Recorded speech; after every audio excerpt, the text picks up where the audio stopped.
everybody. Welcome to the Cats and Bolts podcast. It is episode number 13 coming to you from the Podcast Junkie Studios here in beautiful downtown Boca Raton, Florida. And I am, one-third of your hosts here today. Rod Peterson, Serena Taylor on the other side of the table, and our good friend Bill Lindsay joining us right in between us from the Florida Panthers radio broadcast crew. Panthers great, and welcome, Billy. Merry Christmas. How you doing? Merry Christmas. Things are going all right. Yeah? Yeah, I can't be it. What's going on with our weather down here in South Florida? It's winter. It's literal winter. But we had rain. We don't get rain at this time of year, rainstorms. So shaping up, hopefully, for a nice sunny Christmas. That's what I'm hoping for. Wouldn't that be nice? Auditioning for a meteorologist job here? That's taken.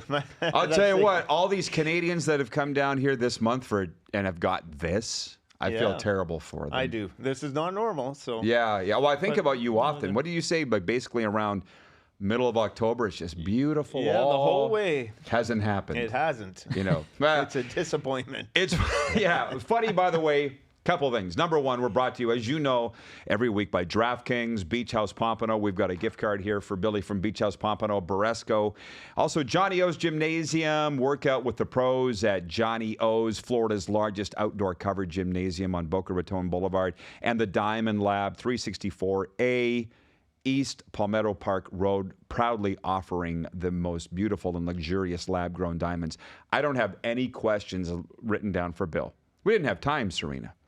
Which is the best shows. That's usually how it works out. Yeah, it's usually it works out really well. Thankfully, Bill knows what he's doing. Somewhat. Yeah. Sometimes. Why don't you lead us That's off, not all the Serena? time. Yeah, you hit lead off. What do you got for Billy? I'm one of a million things, I'm sure. I think one thing that I kind of want to talk about is when we first had you on our podcast, we were talking about the Panthers were missing a lot of their defensemen, but injury, and now that's flipped. So talk about how the team has changed, how they adapted to not having those defensemen, and how much Montour and Ekblad have been good for them. It's important to get Montour and Ekblad back. They're not where we saw them at last year, but they're going to get there. And talking to Paul Maurice, the coach, early on with Mikkola, Ekman-Larsson, Kulikov, having to fill those roles that were Ekblad and Montour, at least they knew that they were far ahead where they were at last year defensively and that they could win games.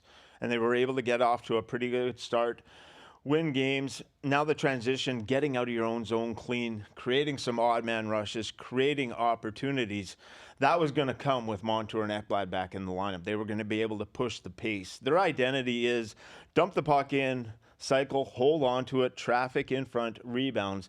But they still want to have an element off the rush. And I tracked it, you can go to some of the stats, but they were 27th in rush chances, 4 with Ekblad and Montour out of the lineup. Now the 15 or 20 games since they've gone back, already moved up 10 spots in that category. So they're starting to come out of their zone cleaner, get some opportunities on the rush. The goal scoring still is a bit problematic for this team, but defensively is where they're at and kind of made their trade. But as Montour and Ekblad get back into this skating rhythm, and I expect an uptick after the 41 games, the next 41 games from them, once the skating legs are underneath them, that this team can even take it to another level. And they're going to need that because at times, as I mentioned, goal scoring has been an issue. These guys will help kind of facilitate that.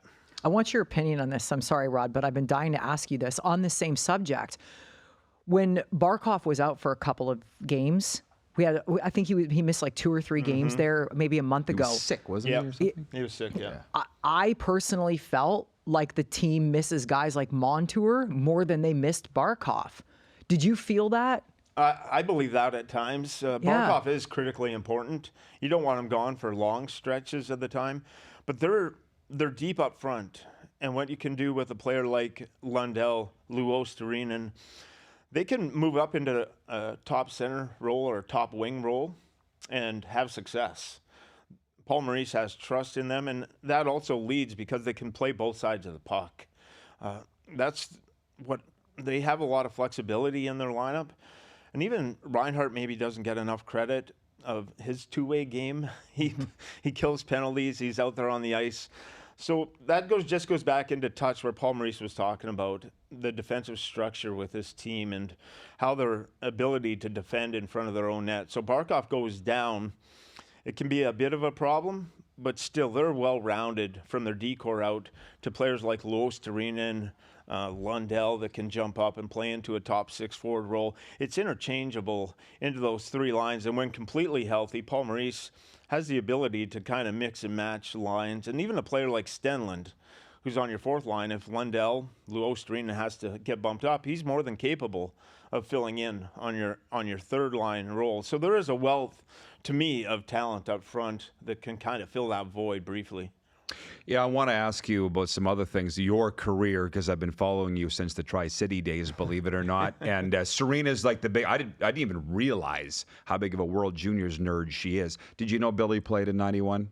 That was in Regina, wasn't it? No, it was in Saskatoon. Was that Saskatoon? Sask, anyways. The Sask. Yeah, that was Lindros's year. Right. Yeah. Well, I'm not ready to go there yet, so just hang on. But I have that written down. It was one of the few questions that I had if you were stealing notes off my page. I was not. But you did tweet the other day, I'm interested, give him a follow at Lindsay B. Hockey, that if the Panthers go 6-4 in their next 10, they'll have 100 points. And be on pace for 100 Yeah, points, on pace for 100 points. What do you think that means? I mean, Dale Talon sat in that chair 2 weeks ago and said the Panthers are better this year than last. It's a very similar team. Right? Mm-hmm. Maybe it's been added to a little bit. But how important is it to have 100 points given Boston did last year and did a faceplant? Yeah, you just want to get into the dance. But where the Panthers are at this year compared to last year, they're really happy because of the injuries to start the year. They wanted to get off to a better start. They accomplished that. Now you're sitting with 10 games, only having to go 6-4 to be on pace for 100 points. You could do even better. But you're tracking, and this team has every piece back from last year except for the big, maybe person you lost was Radko Gudas. Yeah. But you go out, get out and Stahl. Yeah, Stahl. You feel you're able to fill those voids. So this team they were looking for an identity at this time last year. Who are they? What are we? What are we going to be? It didn't happen. Paul Maurice was trying to change from this team that won the President's Trophy, up, down, just crazy. Fun to watch. Yeah, fun to watch, to a team that dumps the puck in, holds onto the puck, and cycles, works. And he talked about playing playoff hockey during the regular season. Are you going to get in the playoffs? That's what everyone was asking at this time last year. This year, maybe to Dale's point, they know who they are. They understand that, who they want to be, and that's a big part. They know exactly what they want to do, what they want to accomplish. They're tracking exactly to the point they want to be. There are some things that they can improve on in the second half, but they're not in dire straits of trying to play catch up and trying to get into this playoff position. They're in a spot now where they're in control of their own destiny. They can go after it, and other teams are going to have to chase them down. And with the parity this year, you want to be in this position, being on the outside for security. Being on the outside looking in this year is going to be a tall order. Well, and one of those teams, sorry, Serena, is Tampa, and we call ourselves the Cats and Bolts podcast. We try and talk some Lightning too. They're 5-5 in their last 10. I just looked before we walked in here. Since Vazzy came back, I mean, he had that back surgery, and I don't know about you guys, but I was worried about how he would come back. He faced 57 shots in Edmonton last week, and they won. Tampa won 7-4. So clearly he's fine, but are the Lightning fine? Somewhat defensively, they struggle. They need a goaltender like Vasilevsky to make huge saves. Kucherov, 54 points already. Point, Stamkos, Hedman. The core is still there with Vasilevsky in net. I like players like Hagel, Esimont. Some of the players, they continue to fill those kind of holes. And is Detroit better than Tampa at this point? That's the question. With Patrick Kane, now Dylan Larkin is healthy. To me, what they've been able to accomplish, I would not write them off going into the second half of the year with that kind of talent. John Cooper, one of the coaches, has one of Jack Adams. Put that in perspective. Not even a finalist. Put that in perspective. Yeah. John Cooper is one of the best coaches in the game. If there's a team and a coach that's going to find a way somehow to drag themselves over the line and get in the playoffs, I wouldn't bet against Tampa Bay. That's 100% correct, because you can talk about Detroit all day, but they don't have the experience that Tampa does. I would take that experience over what Detroit has any day. Detroit and what they're trying to accomplish. if you took Buffalo, you took Ottawa, Detroit, all the teams that were supposed to be better and get better. Buffalo and Ottawa at the start of the year, where everyone was talking about them. Detroit was the team, was everyone saying, but out of those three, Detroit looks the best. Ottawa, new coach already. Jacques Martin is in. Buffalo, they can't get goaltending to save their life. They got a lot of youngsters still, to me, that are unproven. And now you get Patrick Kane in Detroit. The DeBrincat signing looks good. Their powers play better. Detroit plays with pace and speed.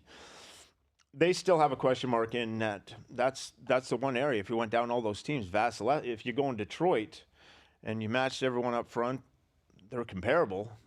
But we got Vasilevsky. You got Husso, Lyon, and Reimer. Who is it? Yeah. Who is it in Detroit? Goaltending such a big part. And Detroit, they can play that fast tempo. Can they play heavy with those players? Well, do you have to? Like the Leafs don't. I mean, we talk about this on my TV show every day. In the playoffs, you do though, right? No, you do. No. Of course you do, and that's why. Who's won the cup? But Western teams. But to the Leafs' point, that talent group, that's. If you put them against Detroit, this is no knock against Detroit. It'd be a sweep. But yeah, Matthews, Marner, but neither one Nylander, plays a heavy game. But the way the Leafs are talented-wise during the regular season, yeah, sure, they're a way better team. They're going to roll through and get in the playoffs. We don't have as many audience questions in this episode as we will in the next one. But our good friend Jeff, who watches this every week, hotel, you're in Saskatchewan, who's coming down here, and when you do, Jeff, we'll go up to the booth and you'll see Billy where he works, right? Because we do that. He's the most welcoming guy in the league. He wanted to know if Detroit's a better team with Patrick Kane. Like, what's that signing done? Yes, if it's Patrick Kane, I watched the first 3 games, and it did look like he had some step and some juice. And then the last 3 or 4 games, I haven't noticed quite the jump from Kane, and that could be just trying to get up to speed in the NHL. If that hip surgery went well, and he is what he was before, as far as for Patrick Kane to be successful, he's going to run the half wall on the power play. He's going to make an improvement there. So he's going to be improvement on your power play. Even strength, last year with the New York Rangers, that quick burst. He's not the fastest skater, but if you want to go 5 feet, 10 feet, he's one of the fastest in the league. Those first couple of strides. That wasn't there with that hip problem that he had. Now, is this hip problem fixed? Does he have that explosiveness? Does he have that burst? If so, then yes, he does make Detroit a better team, a more impactful team. Decent start in Detroit. You get Larkin back in the lineup. Perron's going to come back from suspension.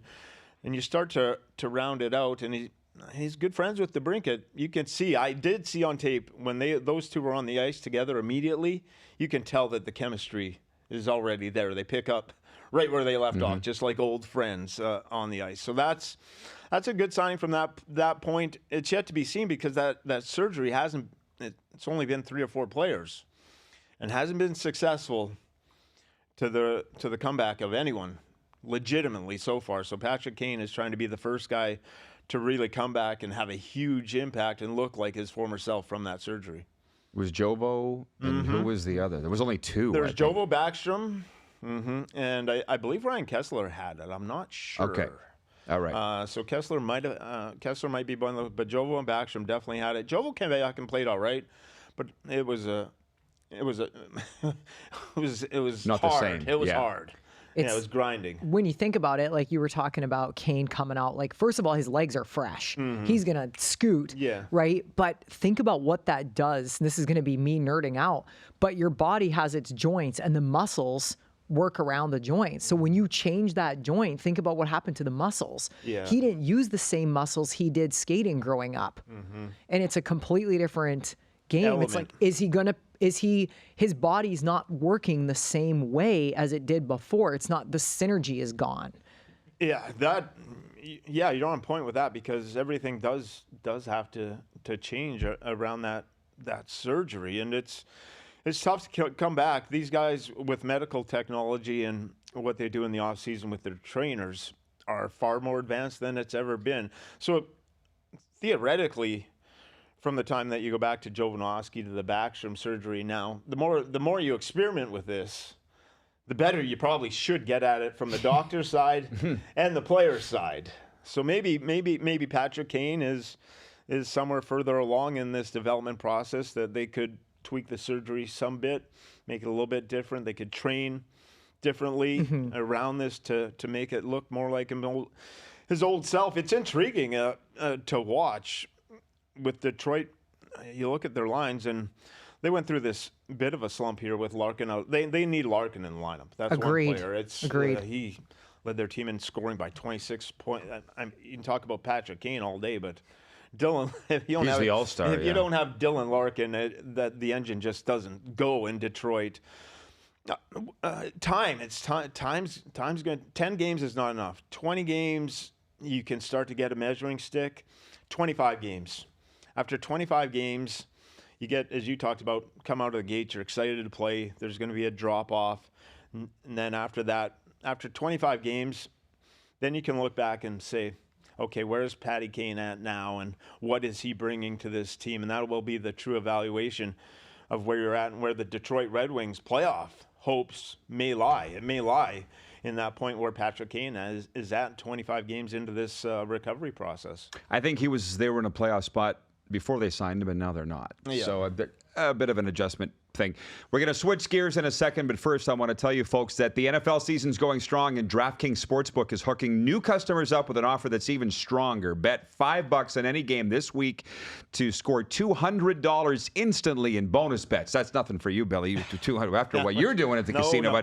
And DraftKings isn't stopping there. All customers can take advantage of a sweetener offer every game this month. Get in on the game day greatness. Download the DraftKings Sportsbook app now and use promo code THPN. The code's on the screen. It stands for the Hockey Podcast Network, of which we're part. New customers can score $200 instantly in bonus bets when you bet $5 on the NFL. That's promo code THPN, only on DraftKings Sportsbook, the official sports betting partner of the NFL. The crown is yours. Gambling problem? Call 1-800-GAMBLER or visit 1800gambler.net. And with Bill here, promotional consideration in the form of gift cards are provided to our guests from Beach House Pompano, scenic rooftop restaurant with ocean views on the shores of Pompano Beach, and Beresco, a tropical outpost serving only the freshest tacos and lush jungle vibes, 225 North Pompano Beach Boulevard. Serena's going to get her nerd on with the World Juniors questions. I just want to get mine on with the NHL Network questions. All right. You're calling games from what would probably not look a lot different than this? Not much, just a little bit bigger TV right in front of you. For those that don't know what we're talking about, Bill's broadcasting games with EJ Raddick. It's the NHL, weekend showcase? Yeah, they call weekend it, showcase. They got more this year, so. So they're calling it off the TV monitor. Mm-hmm. And you're, listen, as a viewer, we don't know. They do a magical job of it. Mm-hmm. What's it like for you? Because you're used to doing the Panthers on the radio at home live. It's first off, it's awesome. It's to do it and to have the exposure to call games. It's, to me, the thrill's still there, even though that you're not at the rink. What people might not see at home. So I did color on TV and a lot when you're at the rink. So you have a truck downstairs and you have someone that you can talk to all the time. So what you see on TV and what you get when you want to replay as a color analyst, all you do is call down in the truck and say, I want that next stop. So the next whistle, you know what's coming up. You can control everything. You see 3-4 big saves. You say, put that in a package coming out of the next commercial break. I want that out of the package. So it's built around you as a color analyst when you're working in studio, and our producers do a great job. They have cameras, they can get stuff to us, but we don't have you don't have the immediate access when you're calling a game off a monitor. You are subject to what pops up on the screen replay wise. Is where when you're at a game, actually calling it, you have full control of what's coming next. So that's where it kind of can get difficult, because it's a surprise all the time. You're just, okay, what replay is going to come up next, and you have to read and react off of that replay. Some of it, you can lose some of it. It just seems like off a monitor, it's going at a blitz speed because you're trying to track what replays are coming up next, and you don't have the full ice view as well. It's you're limited to what's on the TV, so it can be a little bit challenging, but still it's a thrill. There's nothing like it. There's Good. nothing like calling games on radio, on TV. You've done games. I'm sure you feel the same way. It gets the It's juice. fun. It gets the juices flowing. And as far as from playing this kind of stuff, TV, that gets it For me. me, it's just a reason to go to the rink. Just have a Yeah. reason to go to the rink makes me happy. So whatever it is, good for all you. this TV, all this stuff, radio, all the mediums. It's coaching wasn't for me. I had no interest in that. That didn't really kind of float it. But as far as from playing, this is by far the next best thing I could have ever hoped for, or dreamed of, and getting the opportunities at the network or something that it's kind of a second dream. I love that very much. So to the World Juniors of '91. That was the John Slaney year. Was that the year John Slaney scored? Yeah. Yeah. See, I thought it was 89 for some reason, but once you said 91, I was like, that's the John Slaney year. Lindros in a full cage or bubble? I think he had the cage, but he had not the it glass bars. or wire? Yeah, he had the glass. Okay. Still intimidating. Crazy. He's big. I was like, holy smokes, when we played Team Canada. And I was like, this man, so whatever he was, 16, 17 years old, he was a man child. Let's say that. Yeah. That's the only way I could describe it. Those Team Canada back then, it was, Team USA wasn't quite at the level that it was at. Now they were in Saskatoon. It was intimidating. Full barn? It was all the time. Yeah, we played some game. North Battleford. Yeah, beautiful. Yeah. Civic Arena. Civic Center, I believe we played Finland in North Battleford. We had all the games weren't in Saskatoon. The main ones were, but we played some that were in different I parts. want to say Regina has some games too. That's quite I'm possible. sure they It's did. quite possible. They usually do. Yeah, Regina. I think we played in Regina. I'm sure we played in Regina. That's what I said to you. Yeah, you're right. You did Not say the big ones were in Yeah. the big ones were in Saskatoon. Yeah, the big ones were in because the rink was Saskatoon. bigger. Yeah, you're right. Yeah. There had to be games in Regina for sure. Yeah. Yeah, so they usually do two different pools play at the different rinks. Yeah, and you bounce around, and, and then How'd you- once you get to the medal rounds, we didn't make the medal round at fifth, I believe, that we finished in that tournament somewhere in there. We had some talent though. Doug Waite led that tournament in scoring. We were talking about U.S. World Juniors that don't get credit as World Juniors. Like in Canada, as you know, we celebrate our World Juniors. And Eberle was voted a couple years ago the greatest Canadian World Junior ever, and now it's Bedard because of stats and everything. And by the way, did you see his pass the other night? Man. It's gonna be fun to watch once they build around that kid. Yeah, just don't ask him to play defense. So how good is it? Here's that's gonna take time. He's just there to sell popcorn at this time, and he's doing a great job. Come see a show. He puts on a show. When the puck's on his stick, it's magic. You have to learn that over time. But as the NHL, as far as the old guards and Crosby, Ovechkin's struggling this year in this middle task that you have with McDavid and Matthews and Kucherov, all these kind of. You can go around the wealth of talent, and then this last draft, Leo Carlson, Bedard, Fantilli. The NHL is in one of the sweetest spots that it's been in talent-wise in eons. Yeah, it looks good. Eons, because you're just passing the torch and baton. Well, one marketing-wise, you have all these kids, good-looking guys, good hockey players. Some played in college, some played in Canada, some played wherever. There's a whole mishmash of guys, just like on. Yeah, the World Junior teams. There's like Canada's second line is going to be kids that played in college, Western League, wherever, right? It's like it doesn't matter. Pacha.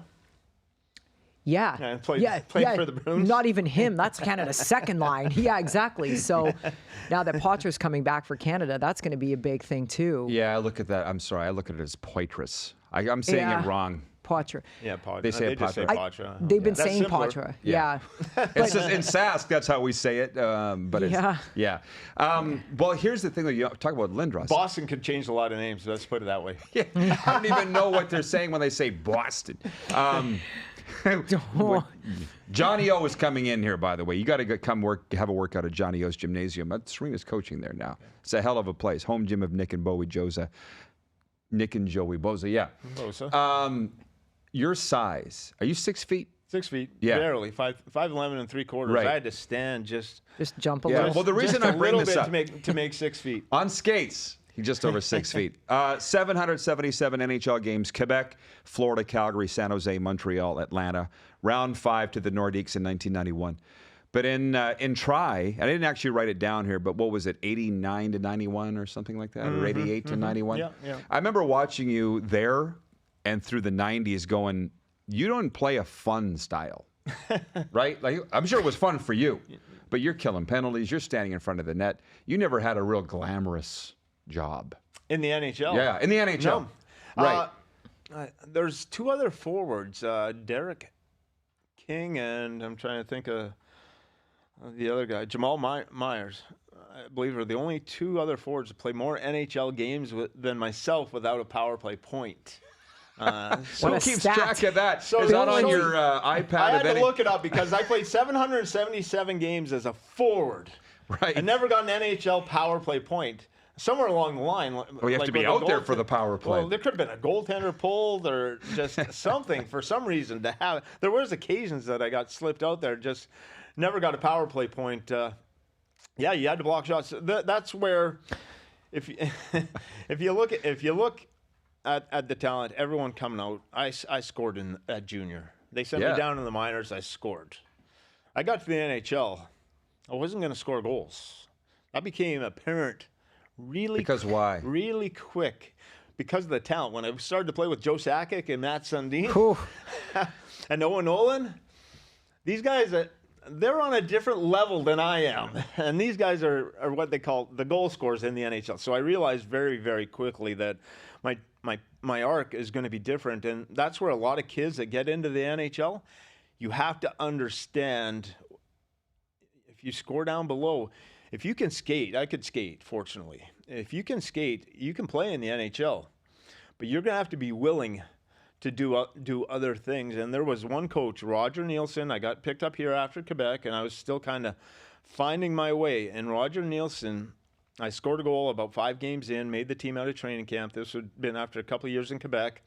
He sat me down, and I thought I played all right. He showed me some clips. He said, if you ever play like that again, you're going down to the minors the very next day. He says, I got 8 to 10 minutes of ice time for you. He says, you got to get it out of your own end every chance that you get. And when you get to the red line, you got to make sure that it gets in deep. He says, you run around, hit everything that you can, block shots, play a hard game. He says, you'll be in the lineup. He says, that this is all that I can give you. The not fun stuff. That's my point. But I had 6 goals, 6 assists at the end of the year, 12 points, and I played all 84 games. And that's when I realized there's another way to survive in this league. Without Roger Nielsen, I don't ever become what I became. I mean, all the coaches helped me in some extent, and when Doug McLean, the Stanley Cup final run, but without Roger actually sitting down and explaining how to play defense, how to chip it out, how to do these little things, it never amounts to 777 games. Never, ever. And you watched his boat for him. Yes, and that was in the lockout. I did watch his boat for him, and he said, as long as I got a place to dock my boat, he said, that was 94-95 lockout. As long as I got a place to dock my boat, he said, once the season starts, Billy, you're going to be on the team, he said. I said, yeah, that's awesome. And he said, and I was still on a two-way contract. He says, I have to have a place to dock my boat, he says. He says, so don't worry about being sent down. I was like, okay, yeah, that's gonna be awesome. Whatever it takes. Awesome. Yeah. Once we get, I love that man to this day. I got all heart in the world for Roger Nielsen. He was special just to me and to those early Panther teams. But like what you were talking about, at least he gave you a job description. Yes. Everybody's going to have a different job on the team. He gave you your job description. If you do this, you're going to be golden. And you did. And that's why you stayed. No confusion. Yep. Yeah, that's where everyone you look at someone down playing in the American Hockey League that has 80 points and on the year or 90 points, and you're wondering. I always wondered at that time. I'd look down and see some kid with 90 points in the minors, wondering why, if he gets called up, am I going to be out of a job? I was really worried, insecure at my career when they'd call someone up and he had 9, and all of a sudden they got to the NHL and okay.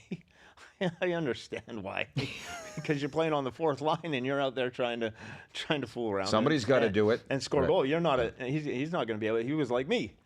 He's not going to be able to score goals at this level. He's not as good as a Joe Sakic or a Matt Sundin or whoever, an Eric Lindros or. What's the most goals you had in try off the top of your head? Do you remember? Were you a 50-goal man? A couple back. The one when I made it to the NHL, I was on the U.S. Olympic team and I got scratched from a game. I quit anyway, and they were all over me. But I went back to junior hockey in Tri-Cities as an overage and played 43 games. And I had 93 points in those 43 games. Yeah. And so talking about Saskatoon, so I was with USA Hockey, and they were like, you're not ever going to amount once you leave here. I said, well, I have to go back and make a decision. And I played those. I went to Saskatoon, played in a junior all-star game, and the assistant GM from Quebec was there, and Quebec was playing in Calgary. And they said, fly your agent to Calgary. We'll get a contract done, and then we'll send you back to your junior team. We just want to get it done. My parents were in Saskatoon, said, look at the contract, don't sign anything. Sign it in the summer. It was on paper napkins, the contract, and my agent said, we can maybe get you an extra $5,000. So I flew from Saskatoon to Calgary, met the agent, 5 o'clock at night. I signed a contract on paper napkins, and they just turned to me and said, you're not going back to junior. And I said, what? And they said, you are going to play for us tonight. And I was like, trying to wrap your head around that. Going a million miles an hour. So I played my first NHL game, and Theo Fleury and Al McInnes are out there on the other side. That couldn't have been intimidating. I was just coming from a junior all-star. So you wonder how you're ever going to, your 5th round pick, you wonder how you're ever going to make the NHL, how you rode. And one day in a 24-hour period, I woke up and I was in the NHL. It wasn't even on my radar. It wasn't even a part of my. Ready. Yeah. It wasn't even part of my process, but it's. You need some luck. You need some luck along the way. The contract was Junie approved, obviously. Yeah, no. My parents told me explicitly. I can't get that word out. Yeah. Explicitly. Yeah. But anyway, not to sign the contract. He told me, just whatever you do, just sign it in the summer. Both my parents. And then they stopped halfway from Saskatoon. They lived back in Montana. My parents stopped at a hotel. They weren't going to go all the way. Turned on the TV, and then the Calgary-Quebec game was on. And one of the first things they heard was, there's Lindsay with the puck.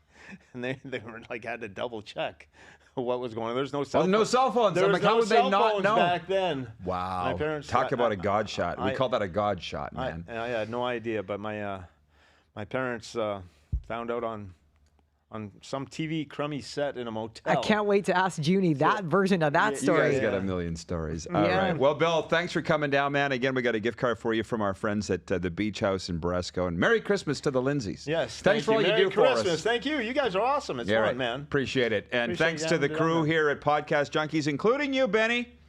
Where's my bell? We will see you in next week. Hey, Serena, our World Junior special. What are we going to talk about? World Juniors. Yeah. Yeah, we'll be in the thick of it by next week. Merry Christmas, everybody. We'll see you next time here on Cats and Bolts.